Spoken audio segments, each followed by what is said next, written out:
Mayotte, actualité.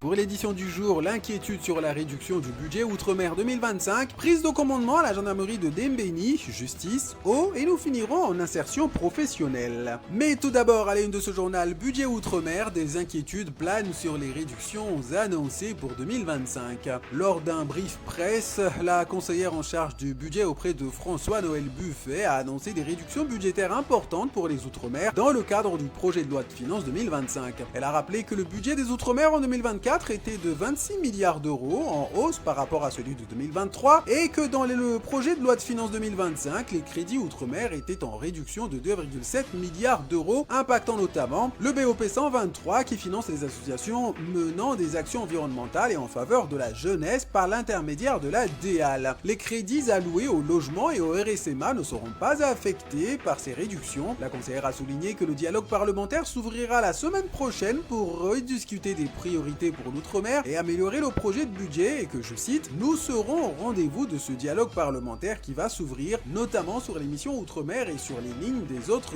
ministères. » Fin de citation. Un brief presse qui a laissé les journalistes sur leur faim dans la mesure où aucune précision n'a été apportée.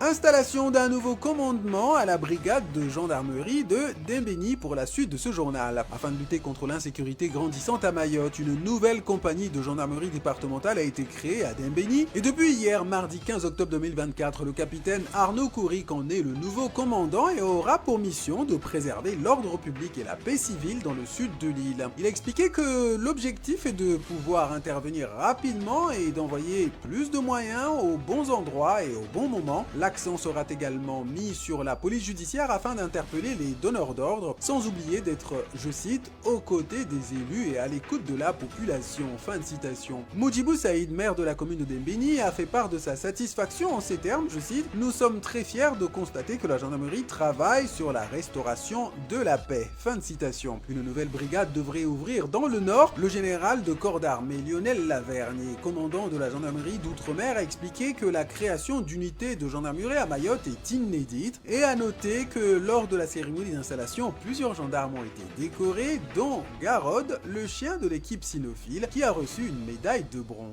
Et comme on dit chez nous, Jishtema, un domaine connexe à la gendarmerie, justice pour la suite de ce journal. Nous vous en parlions hier, le deuxième jour du procès de la cour d'assises de Mayotte a mis en lumière la banalisation des actes de violence et le manque d'empathie chez les accusés. L'un des accusés, surnommé Petit Bout, a changé sa version des faits en déclarant ne pas avoir pu se contrôler lors du viol d'une femme à Mirereni, viol qui, souvenez-vous, a été perpétré à l'occasion d'un vol chez un habitant du village en 2021. Pourtant, la veille, le même accusé avait affirmé que la victime était consentante et durant l'audience, le tribunal apprend que le père de Petit Bout est également emprisonné pour avoir violé la sœur de sa femme, ce qui soulève des questions sur l'influence de l'environnement familial dans la banalisation de la violence. Le second accusé, bien qu'il ait montré une volonté de changement depuis son incarcération, a également commis des actes de violence, notamment en plaçant un couteau sous la gorge du mari de la femme violée pour lui voler son téléphone. Avant son interpellation, il multipliait les petits boulots informels et dépensait l'argent dans l'alcool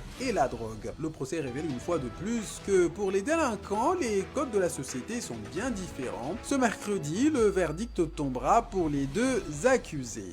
Et nous poursuivons avec l'installation de l'Office de l'eau, un nouvel espoir. Et on pourrait presque commencer comme le prologue de ce célèbre film de science-fiction que vous connaissez tous à Mayotte évidemment et dont l'intrigue se déroule dans l'espace et qui commence comme ceci. Il y a bien longtemps, dans une galaxie lointaine, très lointaine, l'Office de l'eau de Mayotte a été installé. Mais pour revenir à Mayotte, c'était bien hier, mardi 15 octobre 2024, que l'Office de l'eau de Mayotte a installé son conseil d'administration. La cérémonie s'est déroulée à l'hémicycle Yunusa Bamana, marquant une étape cruciale dans la gestion des ressources hydriques de l'île. Face aux pénuries d'eau récurrentes, cette nouvelle gouvernance vise à améliorer l'accès à une eau de qualité pour tous les Mahorais. Selon Benissa Ousseni, président du conseil départemental, je cite, « La mise en place du conseil d'administration de l'Office de l'eau de Mayotte est cruciale pour préserver et améliorer la gestion de notre ressource la plus vitale, l'eau. » Fin de citation. Et à noter que la présidence déléguée de l'office a été confiée à Sidi Nadjaeddine. Il n'y a plus qu'à espérer que l'histoire ne se termine pas comme elle a commencé, vous vous souvenez de ce prologue il y a bien longtemps, et que cette installation et ses engagements soient suivis de faits et d'effets. Je vous propose de clôturer cette édition sur l'insertion professionnelle. Une journée dédiée au service civique s'est tenue à la MJC de Mgombani hier en présence de nombreux acteurs et partenaires du secteur de la formation et de l'emploi et de l'insertion, tels que la mission locale, France Travail ou encore l'École supérieure de commerce et de gestion de Mayotte, ESCGM. Selon Jean-Sébastien Talvi, responsable développement associatif au CRIJ, l'objectif était de regrouper les personnes en service civique pour les préparer à leur avenir professionnel. Le service civique est une parenthèse de 8 mois qui permet aux participants de se poser, de réfléchir à leur projet professionnel. Ils bénéficient d'un suivi individualisé avec une coordinatrice régionale et des conseillers en insertion professionnelle. Au CRIJ, 80 contrats ont été signés cette année, mais l'engagement doit être volontaire. Une jeune femme qui effectue son service à l'espace numérique d'Mtsangamouji a témoigné avoir commencé il y a 3 mois. Elle découvre de nombreuses choses, reprend confiance en elle et se sent utile. Bien qu'elle ne sache pas encore quel type de carrière elle souhaite poursuivre, elle s'intéresse à l'alternance. Il lui reste encore quelques mois pour choisir sa voie. De nombreux jeunes devraient également suivre son exemple, tant le monde regorge de nombreuses choses fabuleuses à découvrir et à faire. Outremernews.fr, le site de l'actualité Outre-mer, 24 heures sur 24 et 7 jours sur 7.